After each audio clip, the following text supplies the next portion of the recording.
Les verbalisations des PV, on a un pouvoir d'appréciation, normalement.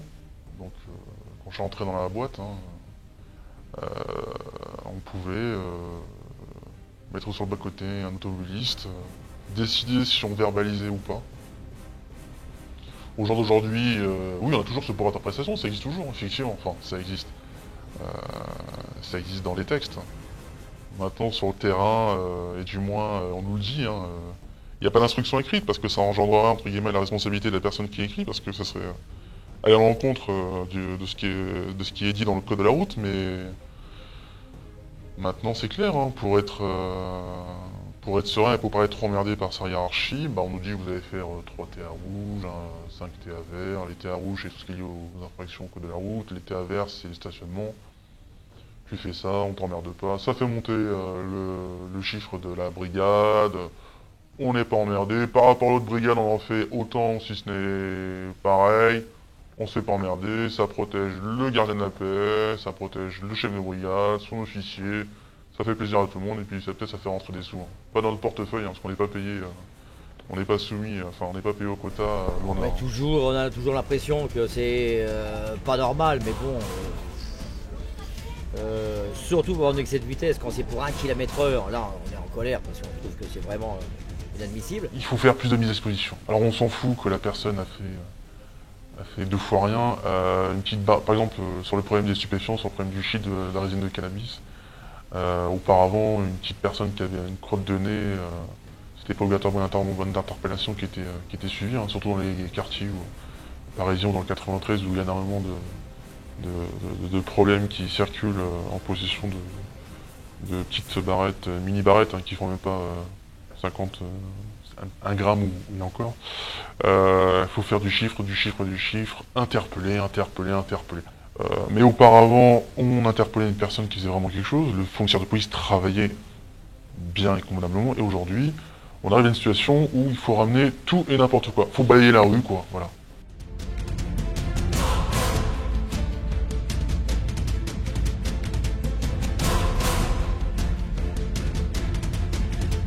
C'est très bien, c'est très facile lorsqu'on interpelle quelqu'un dans une affaire de shit, hein, parce que le fait, le fait se crée, entre guillemets, on interpelle une personne, on fait cesser l'infraction, et automatiquement l'affaire est élucidée.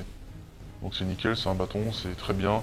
Ça entre dans les chiffres de l'officier qui entre dans les chiffres du commissaire de police. Le commissaire de police est noté par ça, par ses statistiques. On ne peut pas savoir comment on travaille autrement un commissaire de police que, au regard de l'activité contraventionnelle ou délictuelle ou d'interpellation de ses effectifs. Lorsque par exemple il y a trop d'interpellations, bah, on calme les choses. Alors c'est pas dit par le biais de notes écrites, hein. Faut pas qu'il y ait de traces bien sûr, hein. Non. Mais c'est dit oralement. Pour les procès-verbaux, je suis servi comme tout le monde, je pense, et je pense que c'est excessif. C'est excessif dans la mesure où on ne comprend pas la personne, c'est-à-dire que même pour un stationnement de 2 minutes, on a le temps de partir chercher le ticket. Alors au dateur déjà, le temps de revenir s'il a mis le PV, et il ne veut même pas discuter. C'est indiscutable. Il nous dit, vous n'étiez pas là, je fais le PV. Et ça, je trouve que je trouve que c'est la seule police au monde qui fait ça, je pense. La police nationale est au service à l'origine du citoyen. Maintenant, on est rattaché au ministère de l'Intérieur et on se borne à suivre, quoi. Que ça peut être un gouvernement de gauche, on va suivre le gouvernement dans ses directives et dans ses indications, que ça va être un gouvernement de droite, ça va être pareil.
Concernant les instructions sur la verbalisation, elles sont passées régulièrement à l'appel, de manière orale, il n'y a jamais de rapport écrit.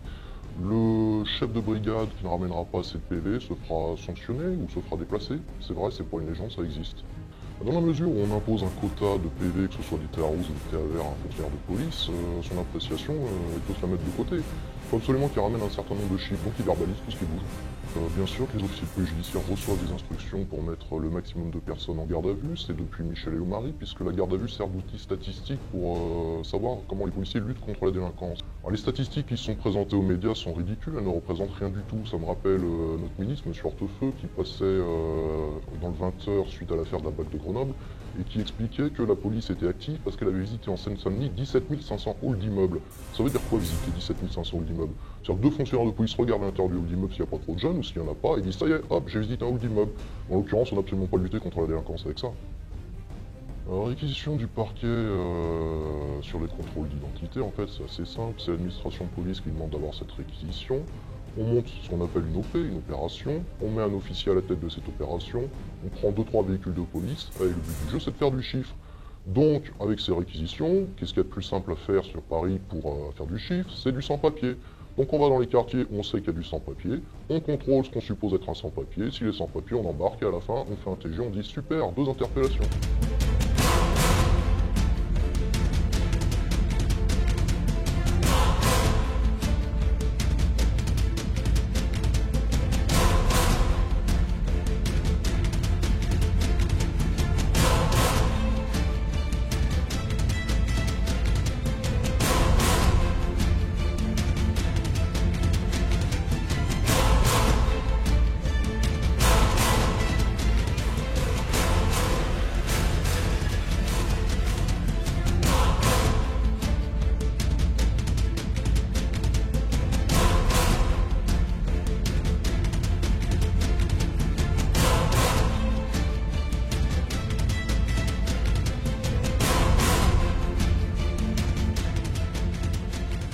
Alors, pour les verbalisations et les procès-verbaux, alors dans mon service, on n'a pas trop d'instructions.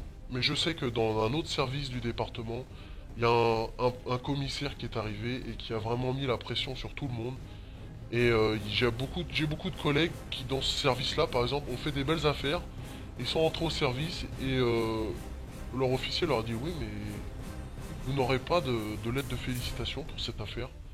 Parce que vous n'avez pas ramené vos quotas de timbre-amende. » Moi, j'ai remarqué que ces réquisitions écrites pour faire des contrôles se sont vraiment accentuées. J'ai même vu des notes de service, d'objectifs, c'est-à-dire des pourcentages à atteindre.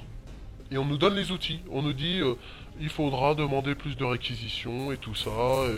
Et moi, je vais vous dire qu'il y a 6 ou 7 ans, bah, des réquisitions du procureur, des opérations de slick comme on dit, eh bien on en faisait, allez, 1 ou 2 par semaine. Maintenant c'est 1 ou 2 par jour. Donc on est obligé de ramener quelque chose. Là c'est sûr que là les chiffres ils explosent. Hein. Et puis bah les patrons, ça rentre dans leur jeu puisque eux de toute façon, eh bien plus il y a du chiffre, plus ils atteignent leurs objectifs, ou même s'ils les dépassent. Et là c'est banco pour eux, ils ont des primes. Sachant quand même que ces chiffres ne sont pas vérifiés. C'est-à-dire que on demande des chiffres au commissaire, le commissaire, il va essayer de récupérer un peu les chiffres, s'il voit qu'il est en dessous, il va magouiller les chiffres, il va les changer. Il n'hésitera pas à changer les chiffres. Alors les discours politiques n'ont rien à voir avec la réalité du terrain, et les objectifs que les politiques et la hiérarchie nous donnent n'ont rien à voir avec les sollicitations des citoyens, qui eux sont les premiers à avoir besoin de nous. C'est pour eux qu'on travaille. On travaille pas pour faire plaisir au président de la République. Que nos chers commissaires, en fait, notre chère hiérarchie, pardon, a des chiffres. En fait, ils ont des chiffres à faire. Donc ils nous donnent pour instruction de faire tant de PV rouge, tant de PV vert, il faut qu'on interpelle tant de personnes pour cannabis, tant de personnes en situation irrégulière et autres délits. Donc tout ça, ils mettent ça dans leur petite case et à la fin du mois, enfin, à la fin de l'année, ça leur apporte une petite prime, 40 000 euros, hein, pour ceux qui ont de la chance, qui ont réussi à motiver leurs troupes. Et oui, 40 000 euros, hein, je crois que ça fait plus qu'un salaire de gardien de la paix, ça fait rêver. Moi, je touche 1800 euros. Et voilà, 1800 euros. Je me fais casser la gueule pour 1800 euros. Alors, les discours politiques, je pense que ces gens-là ne doivent pas savoir, ne doivent pas voir la réalité du terrain. Il faudrait qu'ils changent de conseiller, notre ami ministre de l'Intérieur. Parce que quand j'entends ce qu'il dit, ça me fait bondir. Donc, voilà, je vais pas rentrer dans les détails, hein, mais ils sont à milieu de la réalité. Nous, on est là, d'ailleurs, moi, je suis pas une police politique, hein, je suis pas là pour défendre les hommes politiques, surtout pas. Je suis là pour défendre les libertés de mes concitoyens. Hein, ils sont libres d'aller, de venir, libres de penser. Donc, et moi également, je suis libre de cela. Hein. Donc, je suis pas là pour défendre les politiques, hein, qui, de toute façon, sont là pour se faire réélire, hein, qui se servent de... On a eu le cas il y a pas longtemps... qui s'est servi de la police pour se faire élire. Soit, c'est moche. Enfin, c'est moche, quoi. Je me lâche pas parce que je vais être grossi.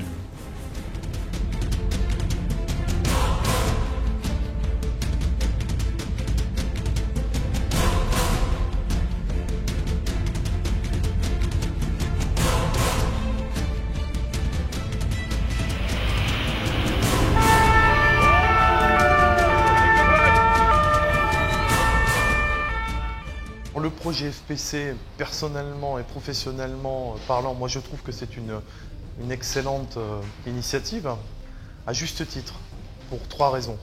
La première, c'est que les policiers sont des citoyens avant tout, ils ne sont pas des militaires, contrairement aux gendarmes. Deuxièmement, en plus d'être des citoyens, ils ont quand même ce devoir de service public. Qui dit service public dit un minimum de feedback, c'est-à-dire un minimum de retour envers les concitoyens de ce pays. Alors le projet FPC, moi je suis tout à fait d'accord, parce que j'ai eu la chance de pouvoir côtoyer les policiers sur le terrain. Et pour moi, FPC, c'est un projet en avant et c'est très bon pour la démocratie, c'est très bon pour les policiers, c'est bon pour les politiques et c'est bon pour les citoyens. Donc on brise le silence.